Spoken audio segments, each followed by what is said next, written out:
Okie dokie. So, you've described triathlon as something that quite literally saved your life. When you train now, does it still have the same weight and effect, or has it become something different? I think now it's become something different. Although I'm scared to stop just in case. Yeah. Because I don't know. It's become a way of life now Yeah. for me. I've done it for what's now been probably near enough 9 years. Mm-hmm. And it's just become part of my life. It's become part of my family's life.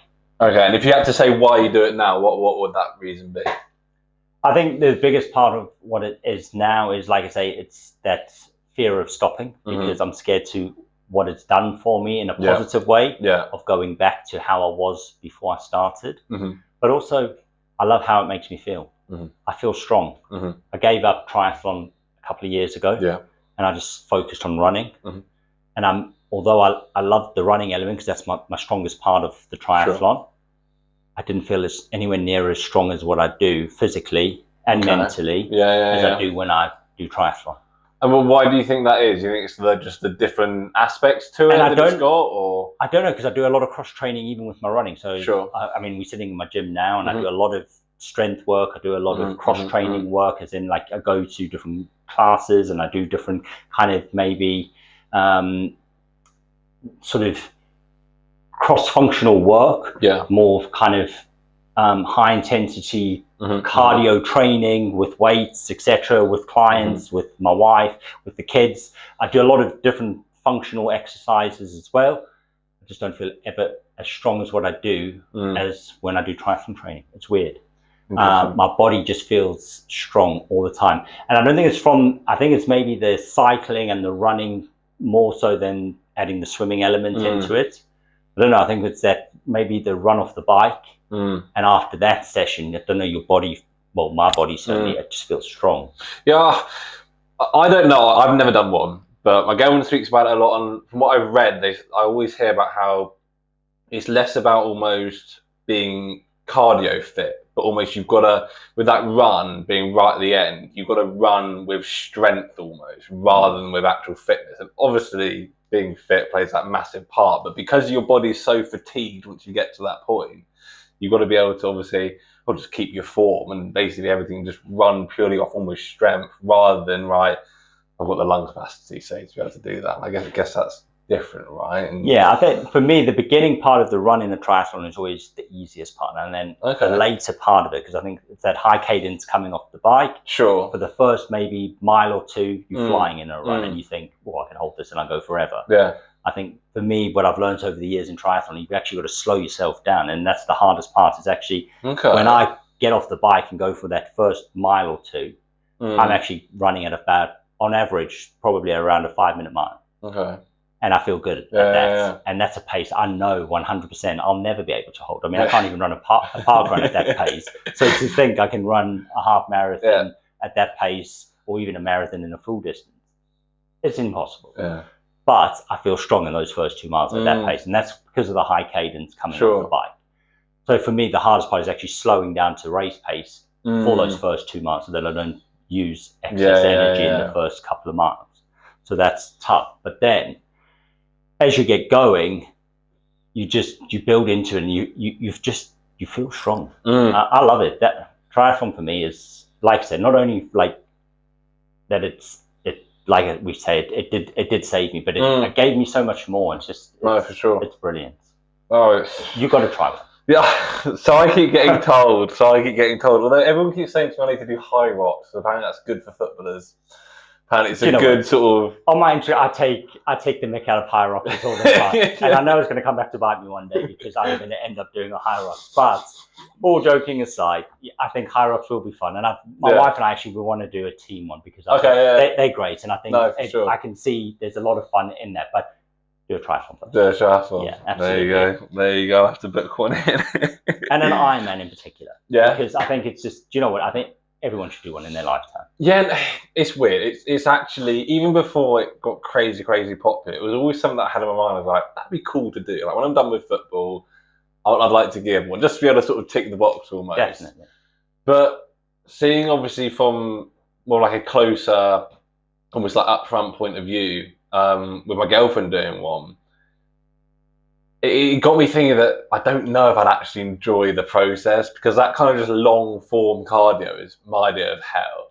Like the longest run I've ever done is like 13K, I think. Like, it's nothing compared to what you'd have to do, right? And I don't think you have to do much more than that, to be honest. Really? And that might be controversial to a lot of people out there, but I think that's the biggest part. If you do a half Ironman in particular, I think a lot of people, and this question I get asked quite a lot actually, is how much training do you actually have to invest in it? Yeah. And it's not as much as what you probably think. Someone actually asked me this just yesterday, and I said, you know what? There's two elements to this. Do you want to finish the race, or do you want to race the race? And what I mean by that is, I think there's two parts. I most recently just did Weymouth in September, where I just went there just to take part. I didn't say just to go there and complete the race, because I think that would be unfair on a lot of people that just went there because it's very different levels. But when I was going before I stopped, I was going there to race the race and qualify for world championships, to be competitive in my age group. So when I was putting in 14 to 16 hour weeks, that was me trying to be as competitive as I could in my age group. Most recently, I mean, I was speaking to someone the other week. I probably did a handful of rides. I didn't train anywhere near as enough as probably what I should have done for that race. And I wasn't a million miles away from. I still ran a 1:35, I think it was. I biked a 3 hour, I think around 3 hours, 3:05 maybe. So I wasn't a million miles away from where I actually was. But if I think to where I was probably doing around 8 hours worth of training. So I think if you just wanted to finish the race, you could look at around 8 to 10 hours of training realistically to finish that race comfortably. Interesting. So you don't have to kill yourself. There you go. Still was like a big undertaking regardless, but that is interesting. It's interesting. Okay, right. So I've probably done a sort of bit of a drawn out introduction there, but anyway, let's just sort of tell everyone who you are and what you do. Obviously, they'll understand now you're a triathlete, but what else should people know about you? So, well, I do quite a bit, to be fair. So I work for Coca-Cola. I'm a sales manager for them. I also, as we're sitting in my gym, I am a personal trainer, and I do personal training out of my gym at home. So I've got a private studio. I focus mainly on improving runners' strength, but I actually don't do a lot of that. I actually just do regular people for the most part, just how it's gone. I do just most recently qualified as a sports massage, level 3 sports massage. I'll be doing that now. And that's pretty much it. I work at a local gym as well. There you go. Plenty to it. So plenty to it. So that's quite a lot, obviously, and I think that quite nicely almost epitomizes what this kind of amateur athlete narrative is about, right? And people have a lot going on, and within all that, they still have to find time to do their training, which quite often ends up being the thing you want to do the most, and often ends up getting sacrificed, right? So what do you find works for you in terms of trying to fit that all in? Do you have a very set schedule, or is it being adaptable? I think you've got to be adaptable. I mean, yes, I'm very busy. I'm fortunate where I have a lot of work from home, which is really handy. I didn't mention, but I've also got 3 children who keep me relatively busy. I've got a wife, but I bring them into it as well. So we are an active family naturally anyway. So if that means going on runs with my son, my daughter, when I'm training in here, they are generally training in here with me. So if I'm on the bike, they generally in the gym. So we're keeping, we're constantly together as well, because one thing with triathlon is it's very time consuming. So one thing that you do have to sacrifice is time, sadly, with family. But one thing I did commit to them as well when I got back into triathlon is I will do a lot less of that sacrificing time with them as well, because when I first got into it, there was a massive sacrifice. I needed that at the time because I needed to sort myself out and get myself mentally back on track for them as well. So it was kind of one of those give and takes as well. So, but now I'm in a completely different place. we're now just incorporating, we come together. They've done a whole load of triathlons themselves and running events. Nice. When I go and do an Ironman, the kids do Iron Kids, so they do a little events themselves. Yeah. So like I said, it's now become, like you said in the very beginning, it's a family affair. You know, we're all in it together. It's fun. They actually want me to do Ironmans, probably more because I've given up on racing in the UK, so we go abroad now to do the races. So that's a holiday for them when we get to go somewhere exciting. So most part, we go to Europe, but I've been fortunate enough to go to Florida as well and race there. So we go to exciting places to race as well. Why not in the UK anymore? The weather, to be honest. I don't think anybody's going to argue with that, to be fair. For the most part, the weather isn't great. Yeah. And to be honest with you, it's not very different in pricing anyway, depending on where you go and the racing. And so if you're clever with it, you can get a very similar pricing. So it's just safer to go abroad. No, my girlfriend's first one, she picked Copenhagen, and that was purely because all the ones in the UK apparently are notoriously hilly and tough and not very welcoming for a first timer. Then my first one was Bolton, and that was my full distance one. It was Bolton, and it wasn't very well first time friendly. But everyone keeps wanting me to do Wales, and I'll be honest, I'm just not man enough for Wales just yet. Maybe one day, but not just yet. No, I love it. No, I think it's great because we went down to Brighton. Rose was doing the Olympic distance one down there, and part of her prep. And in the morning, there was loads of these kids going for it. I hadn't quite realised that even down to like the age of 7 and 8 and stuff, people could do these. I think it's brilliant, absolutely brilliant. So I think it's something that's almost, it is obviously spoken about, but almost I never feel like enough that just how important exercise is. And if you can get people in these sort of slightly more always competitive environments from a younger age, I think it's great. And you've got your stereotypical sports in the UK, like football, running, rugby, and whatnot. But if someone doesn't want to do that, if you can do these other things right, I think it's so good, so good. Okay, so back to that first one. You said Bolton. That was your first Ironman, but how did we get into triathlon to begin with? So I did. I mean, if I rewind a hell of a lot of years now, I did triathlon when I was, I think, 13. Oh, wow. My very first triathlon. My cousin was into Ironmans. And he must have been young 20s when he did it.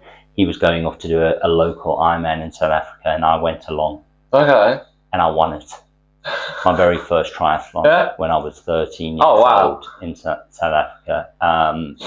And I remember I did it on a mountain bike, and my shoes broke. I remember I had they were fake Nike shoes, and the soles fell off, and I ran it barefoot in the air. Anyway, I won this race. So I had experience of triathlon, albeit one. Then I went on and I got invited to go and do this like regional race, second one, and I came second at this race. And then I stopped. That was it. Never to do a triathlon ever again. How come? Even though you'd done so well, I don't know. No, I didn't. I was young and moved on to something else, I guess. I can't even remember why. No. I was just so young. I probably moved on to something else, and that was it. So never to do triathlon ever again. Okay. And that was it. So when I was in the military, people were doing Ironmans, and I really fancied one. I just was like, I put that down on my bucket list. I was like, that's it. I want to do an Ironman one day. It's on my bucket list. And my brother and I spoke about it, and we said one day we'll just do an Ironman. Yeah. Never ever put a date on it or anything. No, and that was it. Sure. We said one day we'll do an Ironman, and that was it. And then kind of fast forwarding to when I got to that place in 2017 where I kind of deteriorated really badly with my mental health. I spoke to my brother, and we said, let's do an Ironman. Yeah. Now, like, it's now or never, really. Yeah. And we signed up for Bolton. I was in South Africa on holiday, and I signed up. Literally there. Were you coaching at the time? Did you have a sort of like? Did it make sense to sort of do something on this scale? I was at the worst place probably in my whole entire life at the time when I signed up. That's why when I say, I don't say it lightly. I say it like literally. Say I was at the, even though I was on holiday in South Africa, I was at the worst place. My fitness levels had dropped. I mean, I hadn't done anything since I left the military. So I left in 2012, and this was 2017. I hadn't done anything, like literally no running, nothing active wise. I'd gone. I was smoking at the time. That was the worst thing. We were talking before we started this. I mean, I never turned to drink or drugs or anything. I don't know why. It was nothing. That never appealed to me. It just never. Thankfully, I guess, because I was never drawn to that. I mean, I say thank you to the kids because I'm glad I never went down that road. But I used to smoke a hell of a lot. I mean, I'll let you into a secret. I actually smoked my whole way through triathlon. No one knows that. Even when I qualified for world championships, I used to smoke. And anyway, I don't recommend that to anyone now. I've stopped now for years. Just put that as a disclaimer out. So if you smoke, don't smoke. I actually race so much better now that I stopped smoking. I wonder why. And I genuinely mean that. But I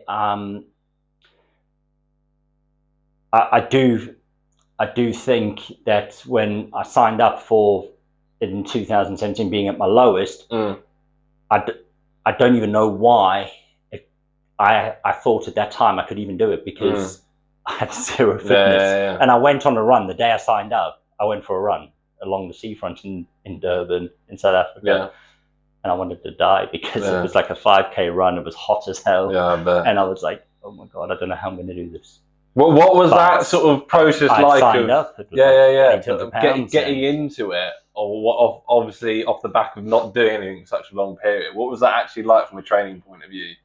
So the thing is with my personality is when I throw myself into something, I'm very tunnel visioned, and I think this is why I think even now today I'm so addicted to it. I have got a very addictive personality, which is probably a good thing why I never turned to anything else. Is because now at that stage I didn't even own a bike. I'd never ridden a bicycle with cleats or anything. When I got back to England, I had to go and buy all this stuff.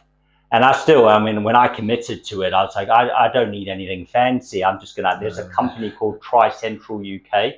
I bought the cheapest. They had a package, a triathlon package. Okay, sure. It was I think £600. It came with a bike, a wetsuit, it came with everything you needed. That's actually a pretty good idea. It was. It came with everything you needed. Literally everything you needed. You needed nothing else. And I was like, that's all I need. Literally all I need.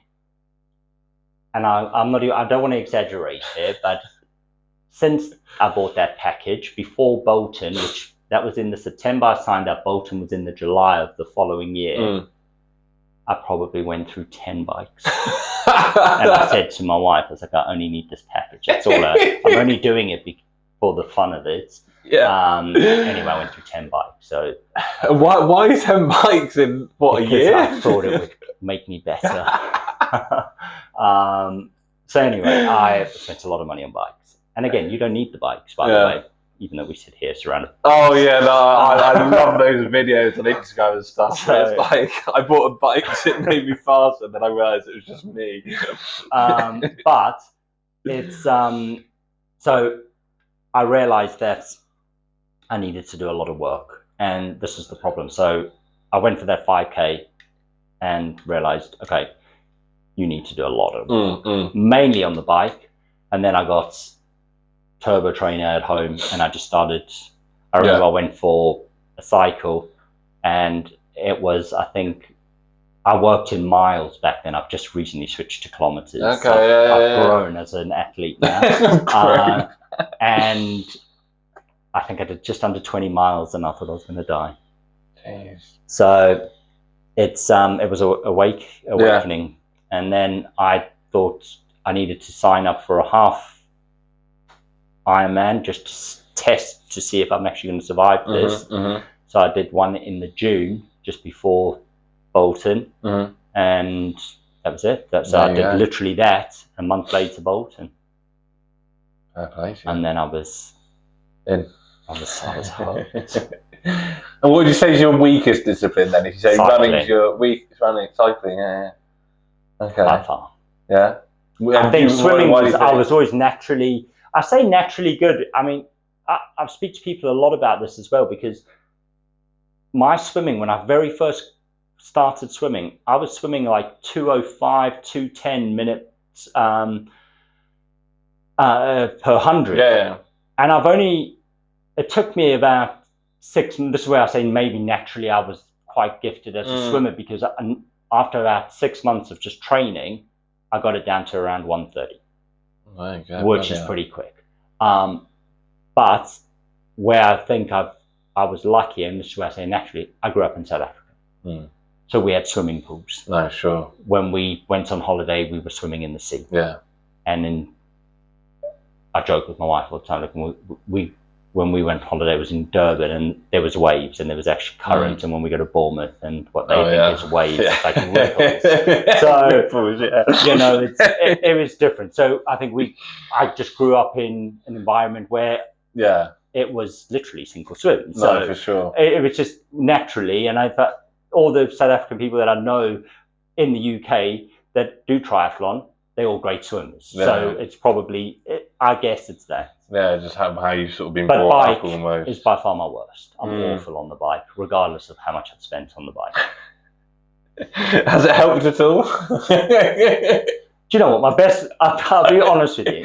The best bike the best bike splits I've ever had has actually come off the cheapest bike I've had, which kills me.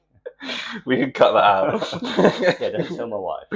The bike companies don't want people knowing that. So, okay, but back to sort of running being your strongest. You recently did Manchester Marathon, and this famed 3-hour goal of yours was. Someone once told me, if you do a sub-3 marathon, you classed as a really good runner. Yeah. So I've had it in my head ever since that I want to get a sub-3. And like I said to you, like once I've got something in my head, I'm just pretty determined to get it. Like once someone, I don't know where it was, I don't know if I saw it on social media, someone said you have to go sub 5 hours in a half Ironman, and you classed as a pretty good triathlete. Sure. For your age group. It's like, I'm not stopping till I get sub 5. Got sub 5. And then you have to qualify for Team GB. And I didn't stop till I got Team GB. Then you have to qualify for Ironman World Championships. I didn't stop till I got that. Now I just can't stop till I get a sub-3 marathon. Every year I get 3 minutes quicker.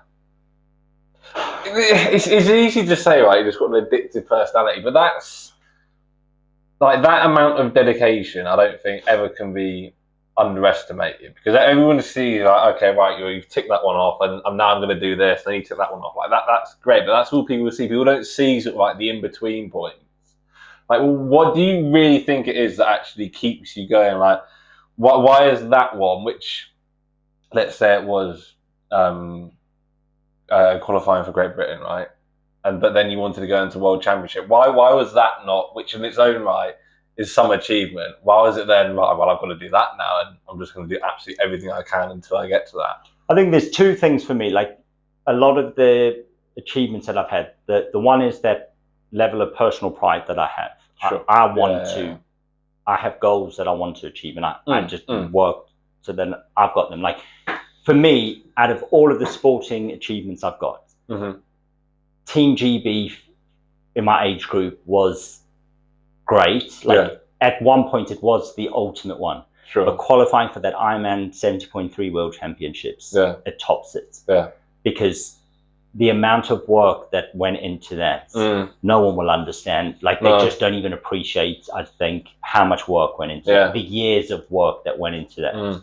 And failures more than that. Like, I went to a lot of 70.3 races to qualify and didn't get it. And then it was go away and work harder.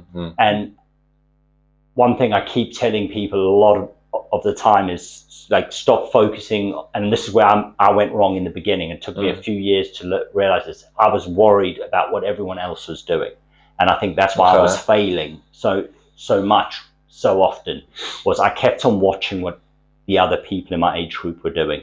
Sure. Mainly on social media, Strava, etc. In what sense? Just so we're clear, So like from a training point of view, or I used to watch what they were doing or sharing on social media, and this is where I learned probably the hard way initially was social media is very fake. Oh, yeah. You only see what people show you or what they want you to see.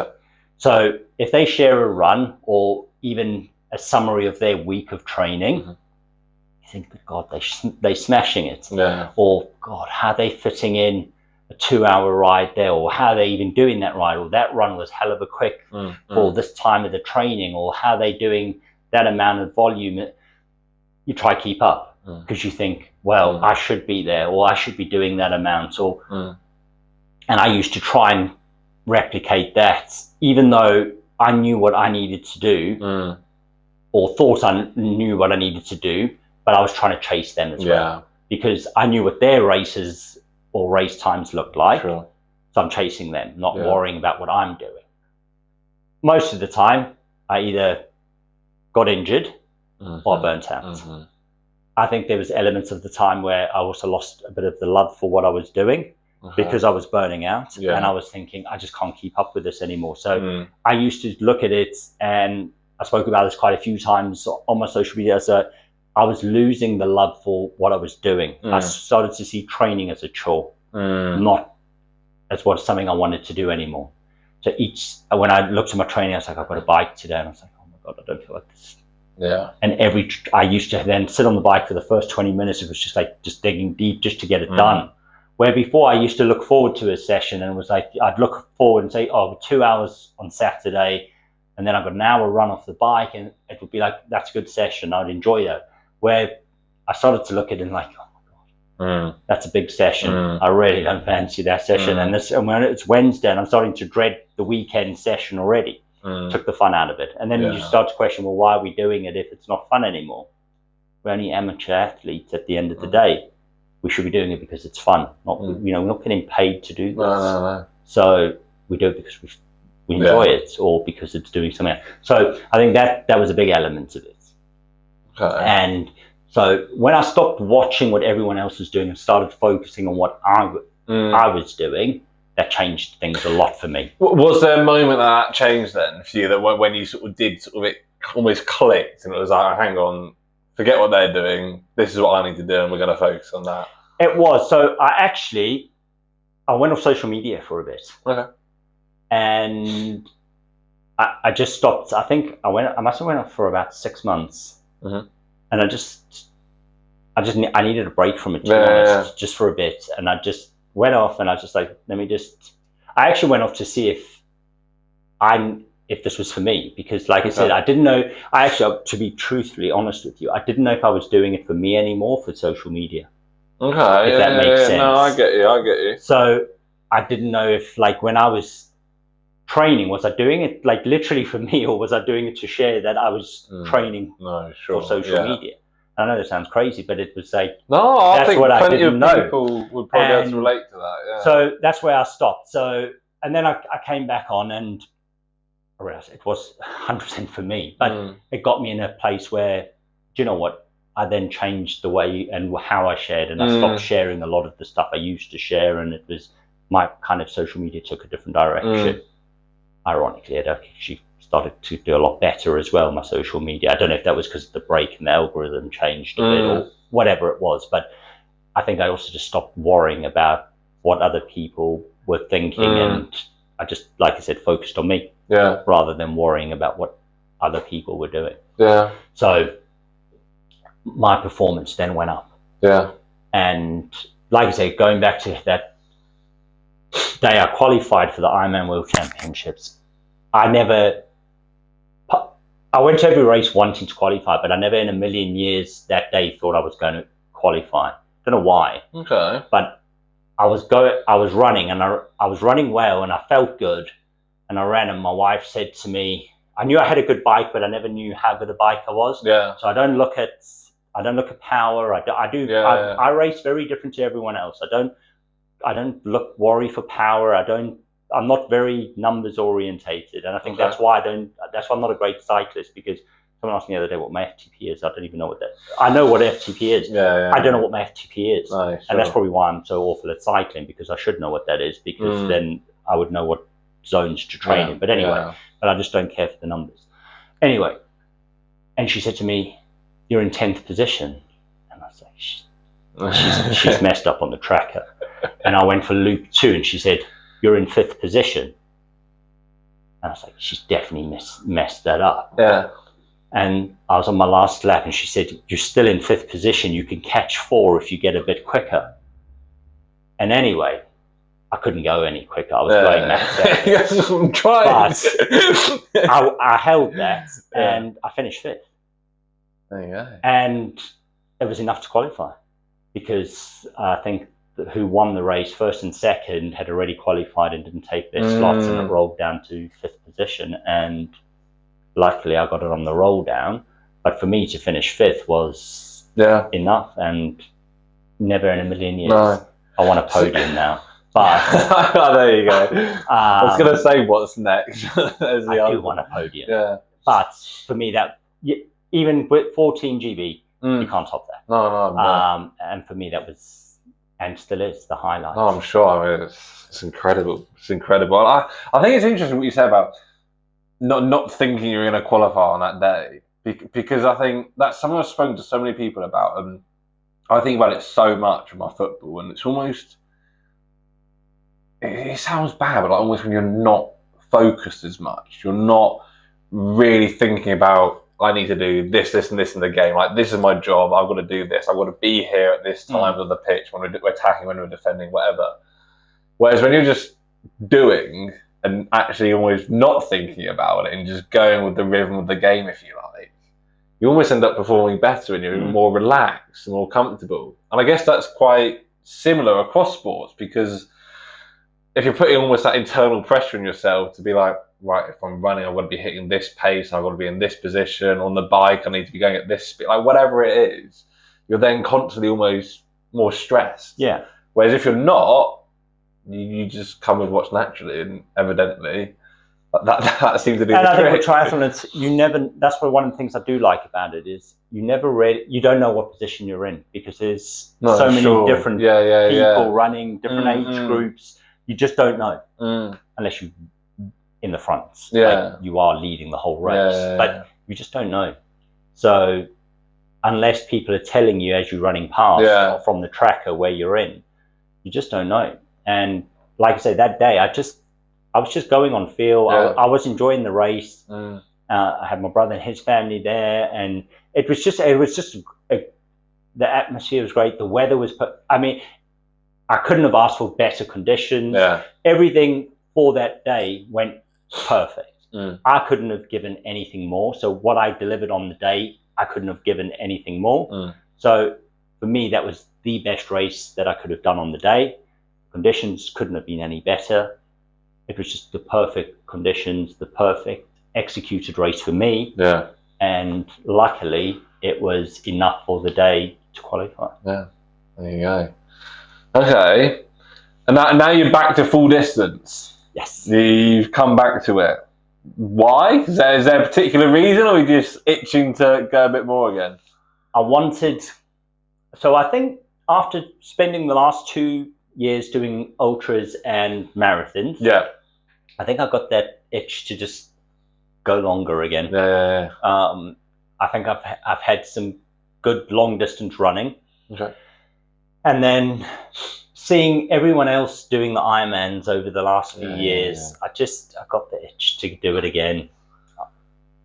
And I just wanted to do a longer one. And how has that been the training for it so far? Because obviously that's quite a big, one different, obviously just doing just the running. So the way I'm approaching this Ironman jumping is up actually, as well. I'm not going to be investing a whole load of time, much more time in training for this Ironman. Okay. I'm actually going to be trialing a little something here, so it's going to be a bit of trial and error.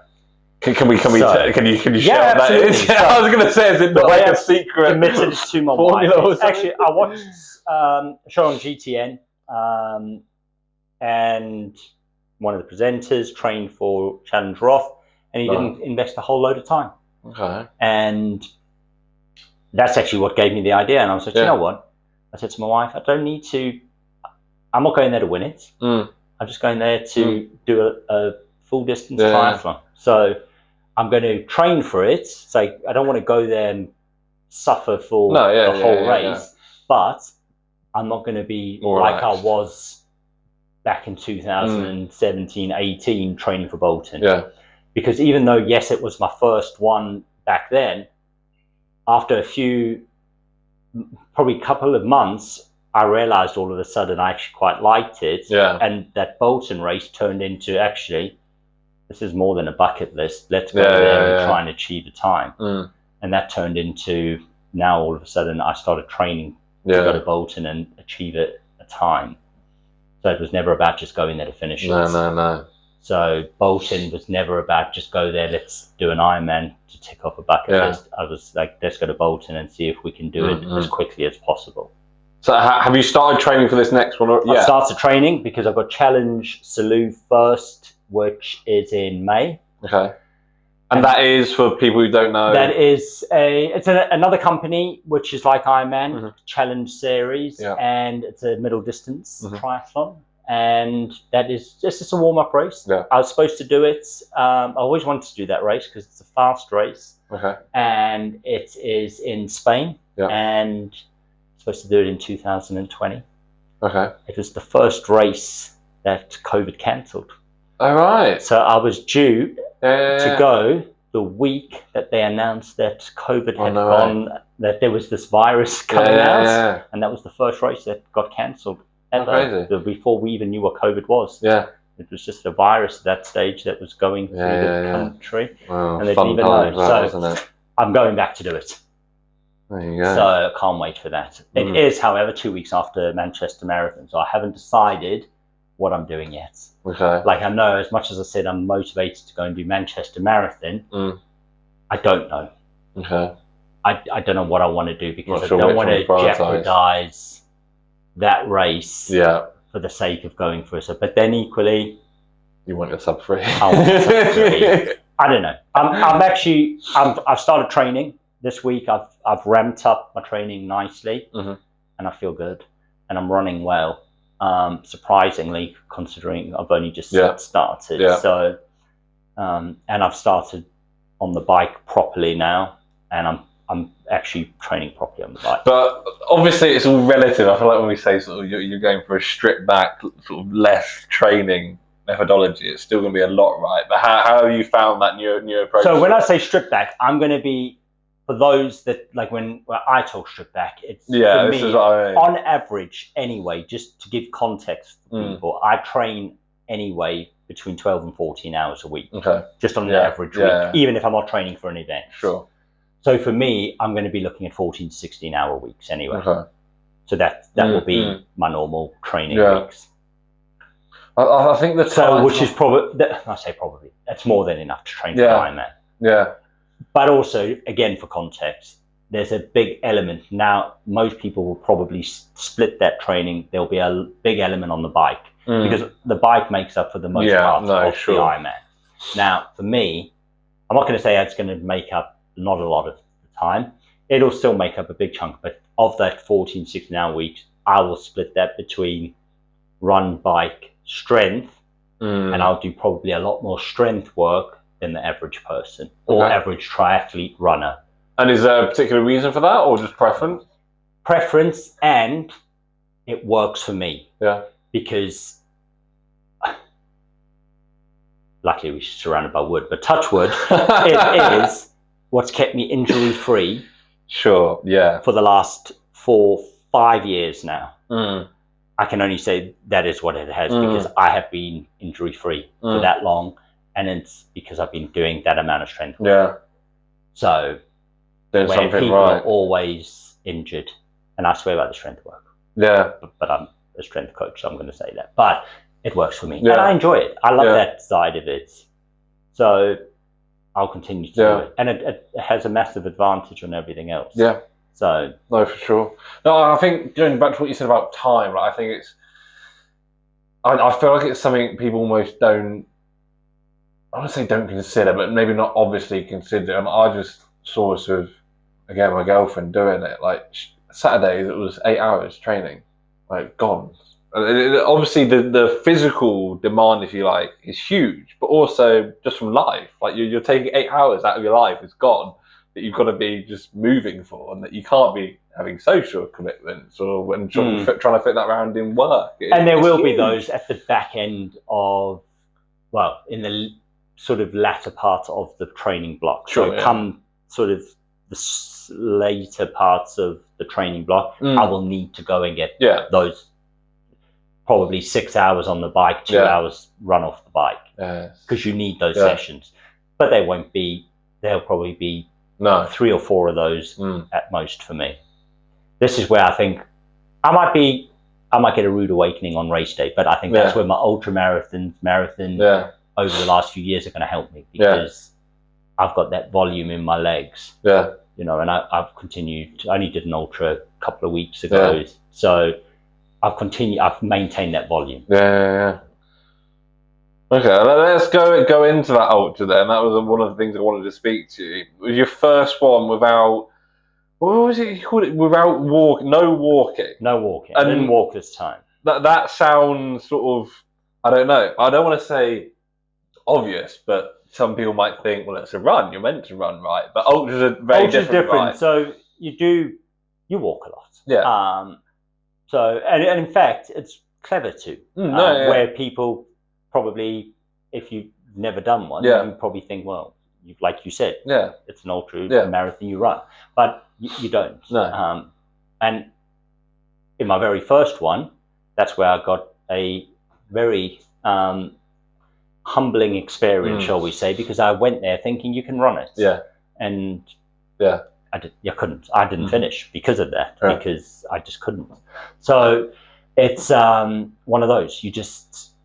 But this was a 50K, and I ran without having to walk, which was nice because I did this exact same race last year, and I did have to walk. And what was the race? It's called Run to the Sea, and it's a 50K. You start at a place called Moores Valley, and you run down to all the way to the end of Bournemouth. You run like kind of through a bit of a forest area, then you run through the Bournemouth area, then you go down to the seafront, and then you run all along the coast. Windy as hell. It was when we had that storm as well. Whatever, I can't remember the storm name. Storm Amy. Oh, there's too many of them now. Anyway, it was windy as hell. So to even do that and not walk was brilliant. Well, just for me, it was just another sort of milestone that I reached where I didn't have to walk, which was nice. Was that a goal going into it, or? No, because do you know what? On the morning of the race, I didn't even. I probably shouldn't have gone because I had long COVID, which I didn't realise. I just said to my wife, I don't feel well. She said, just end the race. I was like, no, I can't because I signed up. I really want the medal.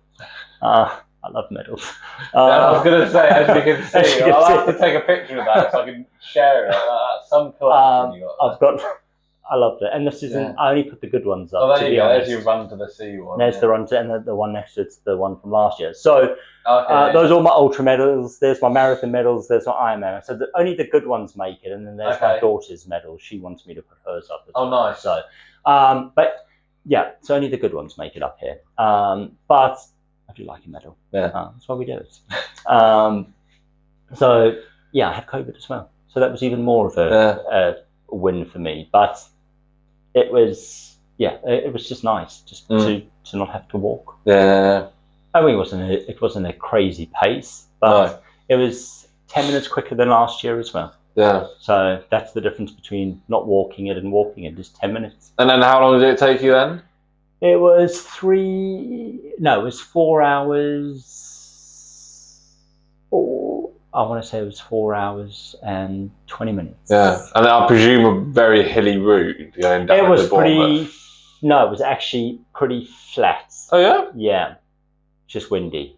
There was a couple. No, there wasn't actually. No, it was pretty flat. I It's just a different world to what I do. Like, yeah, us footballers will sprint for a few times. That's about it. Going for that 4 hours. You see, that's the difference. It's crazy. There's no chance you get me sprinting. Yeah, I wouldn't make it 10 meters. I'm sure you do all right. I'm sure you do all right. Okay, but you're obviously a coach, and now you're doing the massage stuff that you've just qualified with. Has that helped with your training? Do you think? I mean, obviously, I'm sure it does help. Things that will be obviously transferable, but in terms of like how you look after your body and knowing the right things to do, it's the knowledge I think I've got through going through all the courses, but then more because the courses don't actually teach you everything.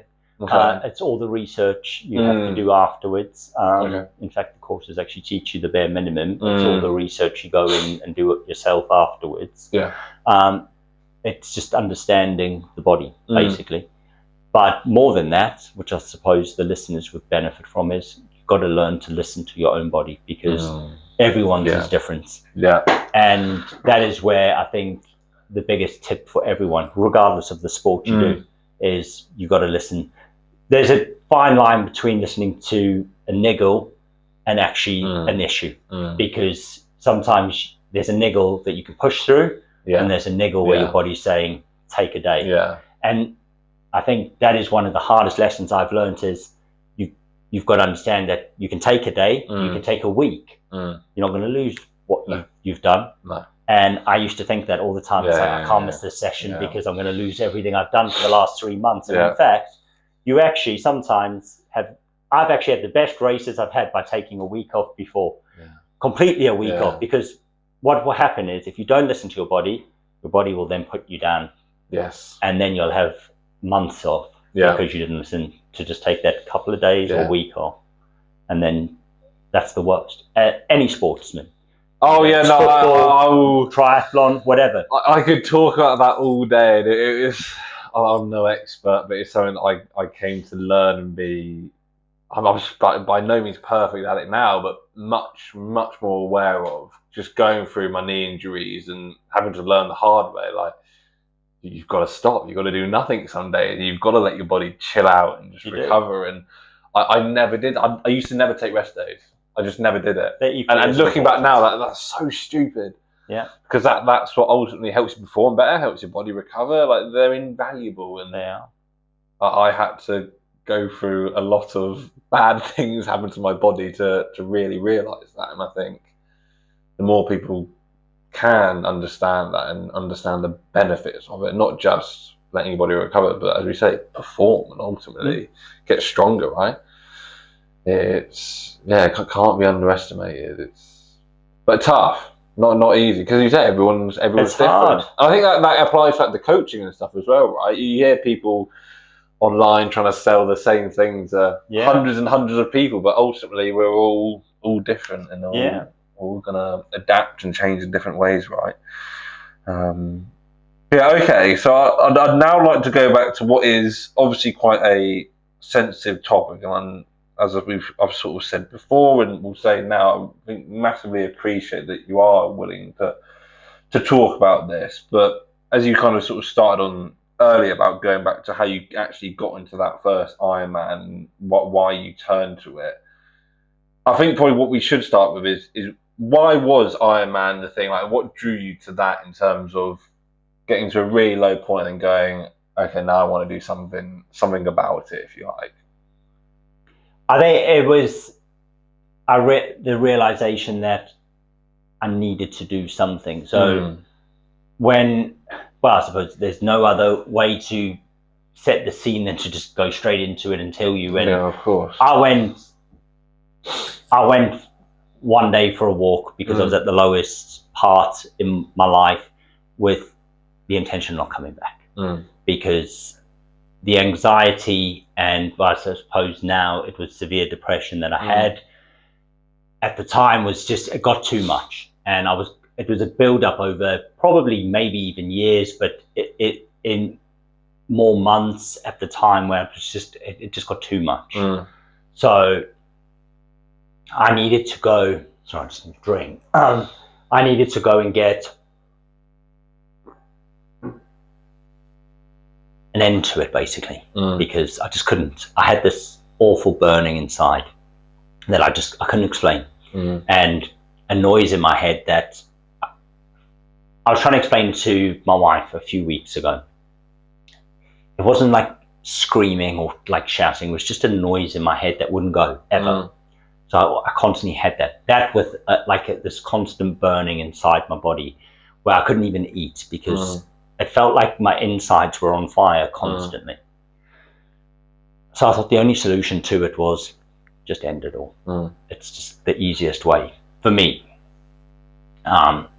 When you get to that stage, you don't think of, because that's what everyone says, it's the most selfish thing you could do. But when you're there, you don't think of anything else, to be honest. Of course, yeah. So, and it wasn't until the very last second where I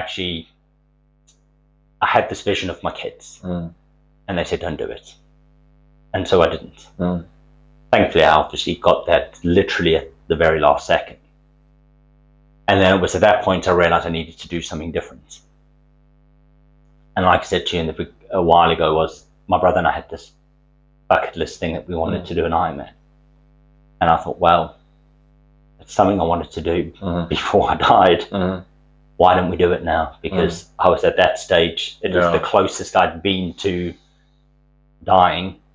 Let's do it now before it got too late. And this is where I say it literally saved my life, is because it was at that point where I realized I needed to do it. So we went and did it. I think we went to South Africa a couple of weeks later, and I said, I think we need to do this Ironman. And so we did it. Did your brother know why it got to that point? No one knew. No one actually knew this story until 2 weeks, Mental Health Day, whatever that was, 10th of October. I did a video myself on my Instagram, and just before I did the video, actually I got my wife to come and film the video with me, and I actually took her to the place where I was going to go that day, and I obviously had to explain to her. So that was the first time she heard about it, and the only reason she heard about it was because I took her there, but the only reason I actually did that was because I spoke to another podcast, and I told the story for the first time there, and I knew she was going to hear it there. So I thought, well, I'm left with no choice but to now tell her. So actually no one I'd told no one, not a soul. So actually no one knew. No. But then I realized when I went and told this that day, and then when I decided to do it on Mental Health Day, it was because, you know what, I think if I can help someone else who was suffering like I was, I'm not saying an Ironman is what they need to go and do, because that might not be for them, but it certainly helped me. And what I do believe is maybe exercise in some form will help in one way, whether it's football, whether it's triathlon, whether it's just going for walks. Exercise definitely will help. So I'm genuinely a big believer in that. For me, it was obviously triathlon that helped. So that's what I want to try and do. And I think we don't, as men in particular, I don't think we suck at it, don't we? Anyone speaks about it. And like I said to you, I mean, that was 2017. What are we now? So it's 8 years ago. Not a soul ever heard that story for 8 years now. So it's taken me 8 years to even just tell anyone that, which just shows that we don't talk about it. Why now, I suppose, is because I'm in a better place where I feel that I can talk about it. I'm in a much better, mentally stronger place. Do I still have darker days? Absolutely. But I think I manage them a lot better. I've learned now that I need to manage them in different ways. Yes, training, like I said, is part of my life now, and I don't think that that's always the answer. On bad days, do I go for a run? Absolutely, because I know it does help me. But there's other ways I do things. I've tried ice bathing, and I just do different ways. I think for me, mostly now, is I talk about it. And I think that helps. And it's not always necessarily with even someone, I know it's maybe just through talking to someone about their problems, not necessarily mine, because just by hearing someone else, it kind of helps. So I've spoken about people about it a lot, and I think just get it, because it's almost just like getting it off your chest. And that sounds, and people I think can get worried that it's like, well, yeah, I don't want to put the burden on somebody else, but it's not. You obviously have to do it with the right people and people that you can trust and people that you know will listen. But just being able to have conversations, and you're right, as guys, we suck at talking for whatever reason. I don't know why that is. It's just something instinctive about us. But I've noticed in my mates as we've gotten older, like we do just talk about things more. And I think it's so good, and it's so good now that people like yourself, people who have really struggled with things, are now talking about it, because we need to. Because if people can see that people are talking about it, right, that will then allow people to think it's okay, and that it is normal, and that it is just what should be done. Because it is. But for whatever reason, in the past, people haven't so much, and ultimately that can lead to obviously really, really bad consequences. I think it's, if I really talk openly about why I never did, I never saw my issues to be that bad, that I always thought someone else had worse problems. So by me actually talking about what my issue was or what my issues were, I just thought that people would be like, that's crazy. Like there's bigger problems in the world than what you might be going through. And that's probably what it was. Or it was just like, I don't want to burden you with my issues because you might have your own issues going on. I think it's just fear of maybe just judgment as well. Yeah. It's just, but I think now just being able to talk about it definitely helps. But channeling it in a more positive way through exercise definitely helps. And like I say, it's not the answer isn't a triathlon or an Ironman. It might be. It just might be though. It just might be your release. And I think the best bit of advice I can give anyone now is just don't suffer alone, because you don't have to. No. And whether that is a complete stranger or someone in your family, I think that is the answer, because that's what my wife said. You should just said to her. But I think that was the whole point. Is like I couldn't even. I didn't even want to go and burden her. No. Not because I felt like I couldn't go to her. It was because I didn't want to burden her. Yeah. That was the difference. Yeah, I think it's that hardest part, right? Is that first bit of just saying it. Yeah. Which seems so simple yet also impossible, right? But I think what you say about exercise is so true. And whether it is exercise or even just a walk, like you say, it's finding those almost. I always frame it as healthy coping mechanisms, ways that you can allow yourself to deal with it by doing something else. And that could be talking to someone, that could be going for a walk, or maybe it is an Ironman. Yeah. And it doesn't really matter, does it, what it is for anybody, but it's the fact that you do go and do something, and that allows you to get it out, basically. Yeah. And I can't say I've ever got into those places, but everybody has rough days, right? And something that I've always been very, very aware of with football is those 90 minutes when you're playing a game, nothing else really matters. You're focused on football, and that's, you've got that one thing to focus on. You don't think about anything else. No. And whether that comes from football, another sport, or something else, it doesn't matter. You can have that time that's for you and allowing you to sort of get stuff out. That's powerful, I think, and necessary, definitely. But I think you're right. Right? Ultimately, we do just need to talk about it more. But But mental health day, that was the turning point to take it out. Do you sort of sit differently with it now that you have spoken about it? I think I mean, that was an opportunity. I thought it was the right day to do it. And that, for me, that day was just that the day I put that post out, it wasn't about me. It was one of the posts that I just did for someone else. I thought if that just landed with someone that might help them, then I've done my job.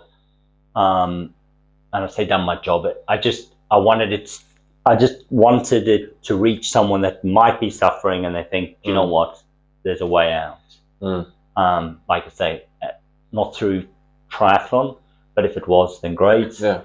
If it landed on them, they thought, you know what, let me go and join a football team or sign up for a park run, or whatever it might have been, then I've kind of done my bit to help someone, because I got a lot of help when I needed it at the time, you know, from charities,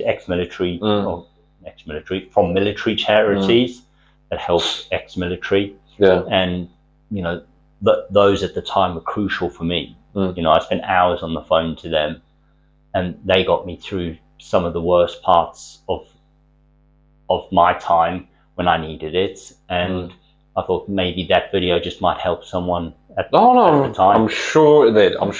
And I think this is the fickle thing, if you like, about social media, because we spoke earlier about you took time off social media, and it can have many negative impacts, and you see it spoken about all the time in the news, sort of the effect on kids, and should kids have phones and social media and whatnot. But equally, the flip side of it is something like this, is you've been able to get a message out there, and you're able to communicate with people that maybe you haven't even met, or that people don't know you, or no idea who you are, but they might see that, and you've been able to reach someone that you would never be able to in another walk of life. And it's brilliant in that regard, and it can have bad consequences, social media, but with things like that, I think it's a great tool to be able to use, and can hopefully be helpful for people in those sorts of areas, I think. So no, I think it's a great thing you've done there. But okay, let's step on from that. But Ironman, doing that first one, what was it like finishing that first one after kind of the journey that had gotten you to doing it in the first place? Can you try and sort of explain what that was like? I was just grateful to have it finished. Yeah. I had a stress fracture at the time. Are you joking? Which I didn't realise. Because I did so much training, and in that short space of time, because you think it's from September to the July, not a great deal of time, 9 months. So from nothing to in 9 months, I just thought it was all the training. I just thought I was in pain from. I actually thought I thought my piriformis was out of line, and I just thought it was just tight because I'd just done so much training. And I was still in pain 3 months after that, and I was like, this can't be right. And I went to doctors, and the company I was working for at the time, I had private medical, so I was in quickly, which was nice. And I had a scan, everything, and I had a stress fracture. And you knew that going into the race? No, I didn't know that. Oh, no, that was after. 3 months after. Oh, right. And they said, yeah, you had a stress fracture. There you go. This is where I talk about injuries. So it was, and then, I mean, I was injury prone for years after that, just because I never addressed the issues. I just trained, no strength training, and anyway. So I raced that whole race with a stress fracture, and I was just in pain from start to finish. And me thinking it was just normal pain, actually turned out it wasn't. So, but it was that. This is where I think, this is why I said to you, everyone needs to do an Ironman, because that sense of achievement you get when you've crossed that line, or you run up that red carpet, and this is where it's so iconic, I think, and this is why no race event does it better than Ironman, is when you run up that red carpet and you cross that finish line, they announce that you are an Ironman, and you've got people like lining up the. Have you ever watched an Ironman event? Yeah, I was at my girlfriend's so finish line for hers. It's magical. Yeah, I had tears in my eyes. You know, and it was crazy. And even as an athlete, you do. And I'll say it now for you. I had tears in my eyes. The wave of emotions. It's the weirdest thing. I don't even know why. And I'll say it. I'm brave enough to say it if you like. I cried when I crossed the line, and I think what it is it's that 9 months of training. It's all the bits that everyone doesn't see that went into that 9 months. Yeah, they might see you the 30 seconds that you ran past them. Yeah, and you'll know because you're spectating. You would have seen her maybe 4 times on that run for 30 seconds, and that's it. Yeah, and she's out there for however many hours, but that's it. You know, so I think spectators, like my wife with the kids, she's out there for 12 hours watching, and they deserve the medal. But anyway, it's a rush of emotions at the end. So I think it's all of that. It's just an experience that it's like nothing else. Yeah. So I love it, and I think that is the draw for next year as well. That's why I want to go back. I want that feeling again. It's almost like a bit of an addiction to going. You get it from the 70.3s, but nothing like the full distance. No. Because the 70.3 for the most part is over in around 4 hours. Yeah. So, it's full distance. It's a long, brutal day. And then I don't think anybody's going to argue. When you go over that line, it's something else. No, I think it was weird. I didn't. I mean, I wasn't even doing it, and I was getting all emotional seeing her go over the finish line. But you would have seen what she went through to get there. I think that was it. I think that was what I was thinking. Because you probably would have. It's fair to say, is you would have seen that mixed emotions of, can I do it? I don't know if I can do it. I don't want to do it anymore. I'm ready for this. I'm going to win it. No, I'm not. I don't want to do triathlon anymore. That's all the stuff you go through without it, and that's normal because you do have it. Like even me, I've gone through like signing up in the last couple of months to. I don't even know if I want to do triathlon anymore. To hopping on the bike this morning, saying I love it. To then like I'm not ready for this anymore. And already within the space of 2 months, I've gone through a full 360 of. I don't even know why I've done this anymore. I'm going to sell all my bikes. I'm not ready. I just scrapped the entry fee to, I want to go and qualify for Kona. Do you know what I mean? You just constantly, it's that emotional roller coaster of, I love triathlon. I don't want to do it anymore. And you just go through that constantly. And it's normal. And I think that's what part of it. The draw is. Yeah.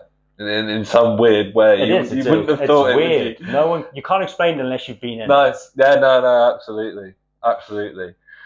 Hey, going on to something you said when we were talking about in the prep for this, you said sometimes you train like a pro, but what does that mean for you? I mean, obviously you do a lot of training and you're very dedicated to it, but when you say that, in what regard? So for me, I think when I say I train like a pro is where it's really hard for me sometimes is I forget that I actually have a day job, and Isn't that great though? It is. Isn't that great? It is great, and it isn't. Because then I've got to. Both sides. I train, and then I realise I've got to go back to work. I've got a job to do.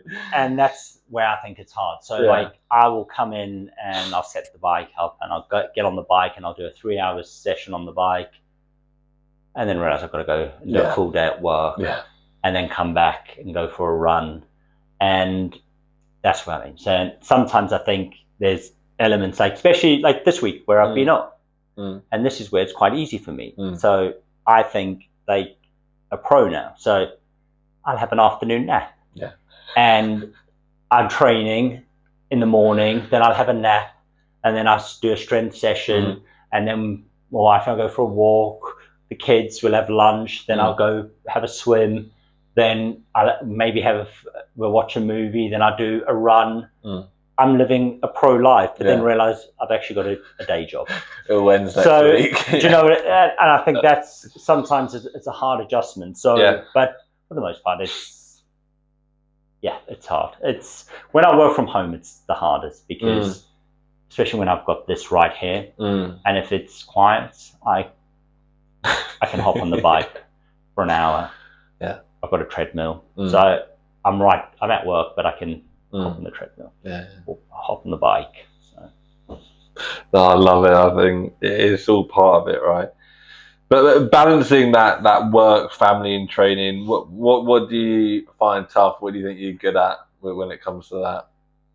So I think it's taken me a lot of years, but I think I've nailed it now. Okay. So I get my key session out of the way first. I've learned this now, because what I used to do is I used to pick and choose my favorite session first. Okay.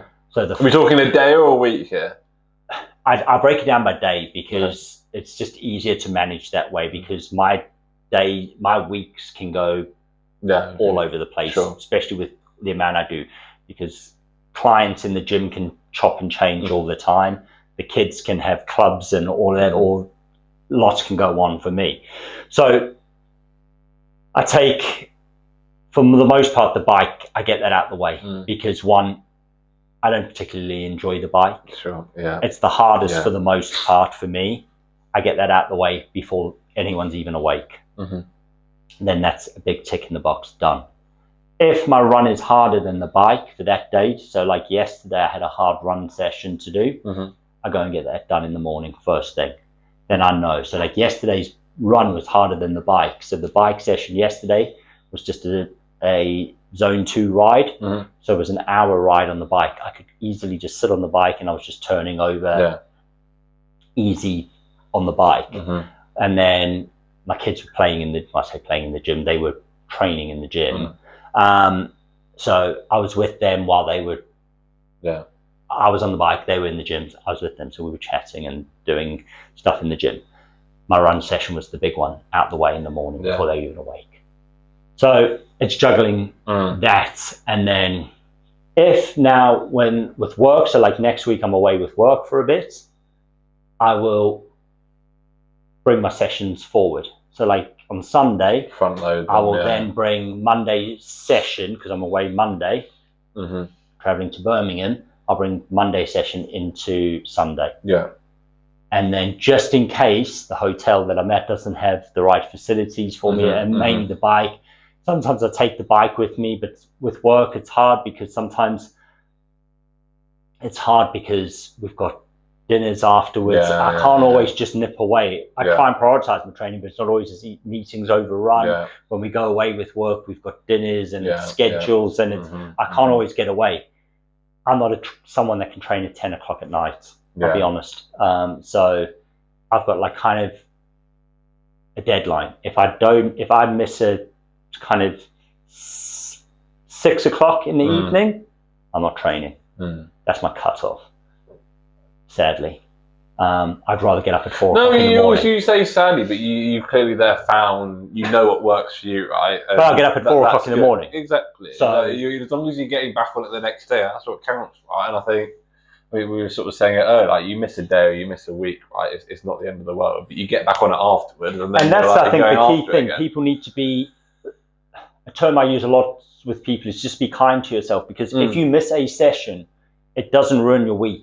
One session does not define your whole training, especially if you're training for 6-9 months for a triathlon in particular. 1 or 2 sessions a week does not break, even a marathon. If you're training for a marathon block, missing a session a week does not ruin your marathon.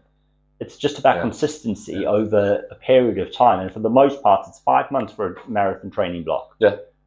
Even if you miss 1 session a week for 5 months, you're still going to run a marathon. No, it's just thinking back to the first person we interviewed on this season, Maximus, and he was saying how he'd learned to go at almost 80% every day, rather than going at 150% one day and then one day sort of in a week's time. Whereas actually, consistency, chipping away every day. And as you said, if that means you've got to miss a session, that means you've got to miss a session. It's not the end of the world, right? No, I think that's a great lesson, if you like, there. Okay. All right. Well, look, I think we've covered so much different stuff there, but I think first of all, thank you. And I've now just got to hit you with these quick fire questions to wrap up. So you're by no means on a timer, but obviously they are meant to be quick fire. So first one is, what does it mean to be an amateur athlete to you? Just enjoying what you do. Remember, we don't get paid to do what we do, so enjoy it. Yeah, no, I love that. Favourite quote at the moment? One I live by as a triathlete, and I don't know why I always do, because I think it's because I'm scared on the bike, is fortune favours the brave. Yes. Yeah, I think it's also worth mentioning you've got one on your wall, which I love. It's not about how hard you get hit, it's about how hard you can get hit and keep moving forward. I think that's, 2 big ones there. Best lesson from your years of training? Just consistency over time. And that's where you're going to get the gains and meet your goals. Greatest achievement so far? Qualifying for Ironman 70.3 world champs. I don't think anybody's going to argue over that. Biggest goal on the horizon? Sub 3 at Manchester. Same 3 hours. What do you fall short in balancing that you'd like to get better at? You said you nailed it though, so I don't know. I think still just getting maybe the split right between spending more time on my weaknesses on the bike. Okay. So working more on the weaknesses rather than picking, like I said to you, like I choose a bit more what I enjoy, like spending more time with the strength training because I enjoy it the most, and actually maybe spending more time on the bike because I'm weaker on it and it's the one I least enjoy. So just maybe dig deeper and spend more time on it. Okay, no, for sure. And what keeps you disciplined? My goals. Yeah, plain and simple. Love it. Love it. Okay, and then the last one is what Alex, our last guest, left for you, and that's what's more important, hard work or natural talent? And he did say it was a sort of a bit of an obvious question, maybe, but wanted to ask and get your insights anyway. I think hard work. Yeah. Natural talent obviously helps, but you can't beat hard work. I'd completely agree. And then what question would you like to leave for the next guest? So I'm just going to try and word this. I think for me, what I'd like to ask is, what would you, how am I going to word this? Is knowing what you know now, what would you do differently as a child? Okay. All right. I like it. Interesting. Okay.